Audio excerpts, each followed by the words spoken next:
Здравствуйте! Поговорим про женские наши комплексы и о том, как принять свою внешность. Первый момент, который хочу озвучить, что если вас, правда, долго что-то мучает, и вы задумываетесь о пластической операции, то как психолог хочу вам сказать, что это абсолютно нормально. Делать пластику в современном мире, если вы это выбираете для себя, абсолютно нормально. Надо ее просто делать разумно, понимая ответственность, которую вы на себя берете, понимая все риски. И это просто вопрос выбора. Как некоторые люди выбирают заботиться о своем питании, заниматься спортом и быть стройными, иметь здоровое, стройное тело, независимо от того, какая у них там генетика, да, что есть предрасположенность к чему-то, или что сидячий образ жизни. Это просто выбор человека. И делать, и не делать это нормально. Вопрос, чтобы вы выбирали это осознанно. Да? Также и выбирать пластику или не выбирать ее. Оба варианта нормальные, если вы выбираете не из страха и паники, да, что не понравлюсь никому, люди смотрят, например, на мой какой-то нос большой, или люди комментируют что-то по поводу моей груди, и мне тогда неудобно. Если вы выбираете из паники и страха, это не окей. Но если вы делаете этот выбор осознанно, это ваше окей. Действительно, когда женщина делает пластику, она меняется даже энергетически. Ей становятся доступны те состояния, которые были ей недоступны из-за ее комплексов, когда что-то в теле было, да, как природой матушкой дано. Поэтому действительно после пластики многие женщины чувствуют себя более уверенными в себе. Пусть это искусственное прикрытие внутренних дыр. Опять-таки, никто не обязан здесь быть идеальным и зашивать эти внутренние дыры у психолога на сессиях, прорабатывая свое детство. Так тоже можно, поговорим про это, да, но вы имеете право выбирать любой из способов. Важный момент, что про пластику очень часто не говорят о возможных, не то что даже последствиях, да, о том, с чем люди потом столкнутся. И не говорят об этом даже врачи. Приведу пример, что я имею в виду. Например, когда когда девушка делает грудь, врачи часто не рассказывают ей о том, что у большого очень процента девушек потом грудь сбоку стягивается внутри, когда образуется мешочек вокруг импланта. Он сжимает имплант больше, чем нужно, и когда водишь рукой по этой груди, там такие ребристость образуются, изгибы. Знаете, это похоже на, как раньше в древности стирали белье в реке, да, и вот так терли об такую рифленую как бы поверхность, вот такую волнистую. Вот такие же волны образуются на груди. Это не является какой-то прям патологией, что нужно что-то переделывать. Это просто потом к врачу девушки обращаются, а врач пожимает плечами и говорит, ну вот так часто бывает. У этого даже есть какое-то профессиональное название, типа, ну вот так вот, да. А почему девушки об этом заранее не говорят? Много знаю историй, вот, что у женщин это есть, а врач об этом не предупреждал, потому что считается, что раз жить с этим можно, раз менять не нужно, раз на здоровье это никак влияет, то как бы зачем об этом предупреждать? А может быть, женщина, если бы знала заранее, не выбрала бы делать грудь, а может быть и выбрала бы. Еще один момент, нос. Когда очень часто нос меняют, и меняют не только его кончик, но и вот его спинка называется, да, ее, допустим, уменьшают, то потом, когда там проводишь рукой, визуально это все может выглядеть красиво. Глазами смотришь, хороший, красивый, нормальный нос.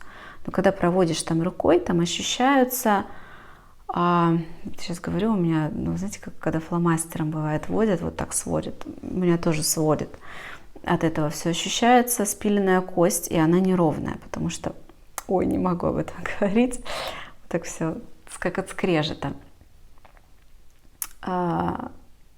Потому что спилить эту кость идеально сделать ровной невозможно. Врачи об этом не говорят заранее. Поэтому я к чему? Если очень хочется пластику, можете себе позволить, хотите выбрать, поддерживаю как психолог осознанный выбор человека, это его право, но постарайтесь узнать максимум о том, с чем потом можно столкнуться, чтобы этот выбор был максимально честным вначале. Второй момент. Как принять свою внешность? Как избавиться от комплексов? Поход к психологу. Все комплексы всегда из детства, от того, как с вами, как к вам относились родители. Первые, кто вселяет в нас зерно неуверенности, это наши родители.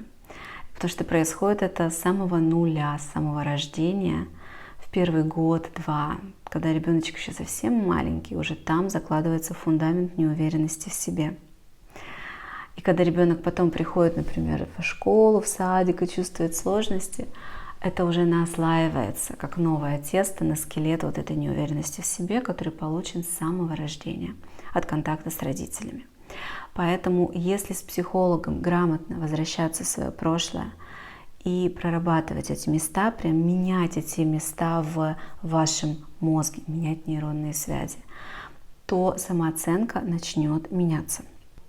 Я со своими клиентами работаю через терапию привязанности, через терапию травм методами ЕМДР, КПТ. И это научно доказанные методы, которые действительно перепрошивают вас как личность, меняя все воспоминания из детства. Потому что первые разы, когда вы услышали о том, что с вами что-то не окей, были или от мамы, или от папы. Ну или там, не знаю, бабушка, если, например, она была очень близка и много с вами проводила времени. Ребенок рождается как чистый лист бумаги. Если девочка родилась, и она внешне по эталонам красоты какая-то не супер красивая, но ей с детства, с самого рождения родители говорят: ты потрясающая, ты замечательная, ты такая милая, ты такая очаровательная. Поверьте, она вырастет со своим условно не очень красивым лицом или телом и не будет вообще париться по этому поводу. Поэтому очень важно вернуться в детство и найти вот те слова, которые, собственно, и посеяли вот эту травму, комплекс в вас. Это возможно. И третий пункт. Смотрите, обычно, когда психологи рассуждают о том, как принять свои комплексы, как полюбить свою внешность такой, какая она есть, они говорят следующее. Либо прими как есть, либо меняй. Про меняй мы говорили с вами в первых двух пунктах. Про пластику – это меняй, про поход к психологу – это меняй свою самооценку, самовосприятие. Прими как есть, вот здесь я не согласна. Когда с психологом работаешь, там отчасти принимаешь, да, как есть то, что с тобой случилось в прошлом, но все-таки меняешь свои воспоминания, меняешь травмирующий опыт. Я не верю, что можно просто так принять, если человека прям триггерит, если девушка, например, прям живет и думает: у меня нос горбинка, я поэтому некрасивая, поэтому никому не понравлюсь. Я не верю, что она просто возьмет и примет. Вот люди умники, которые говорят просто прими, это люди обесцениватели чужих проблем. Это люди, которые сами не имеют в этом месте трудностей, их в детстве очень много ругали, критиковали, пинали, и они поэтому отыгрывают это поведение с другими.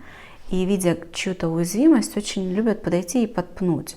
Ну что, ты слабак, что ли? Прими, что ты паришься на эту тему? Раз человек парится, значит, его это парит.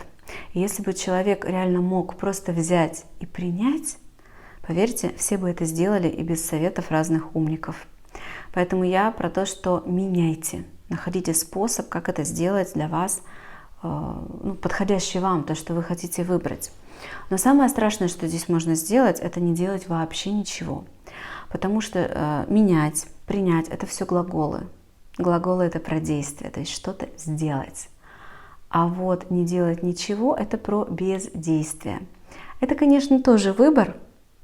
Я уважаю любой выбор человека, и ничего не делать тоже. Но тогда просто поймите, что вы так и останетесь с этим чувством самоедства. Потому что когда мы не можем принять что-то в себе, мы сами себя внутри пожираем за это, очень сильно сжимаемся, прям телесно, энергетически, по чувствам сжимаемся. Люди чувствуют нашу сжатость.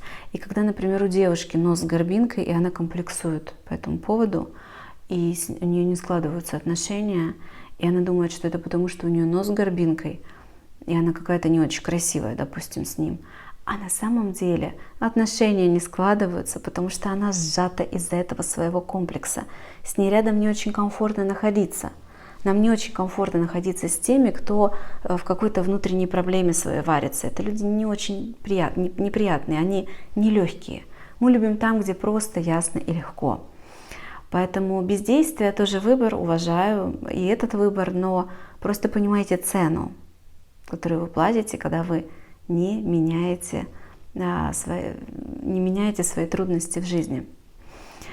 Если хотите от меня больше личного контента, приглашаю вас в свой Инстаграм. Также в Телеграме пишу посты текстом, ссылки на соцсети оставляю внизу. Пожалуйста, поставьте лайк, если вам понравилось это видео, подписывайтесь на канал. И если есть комментарии, не стесняйтесь, спрашивайте. Я часто захожу в комментарии, стараюсь всем ответить, делаю это сама лично. Ваш комментарий не останется незамеченным, я его прочту. И до встречи в следующих видео.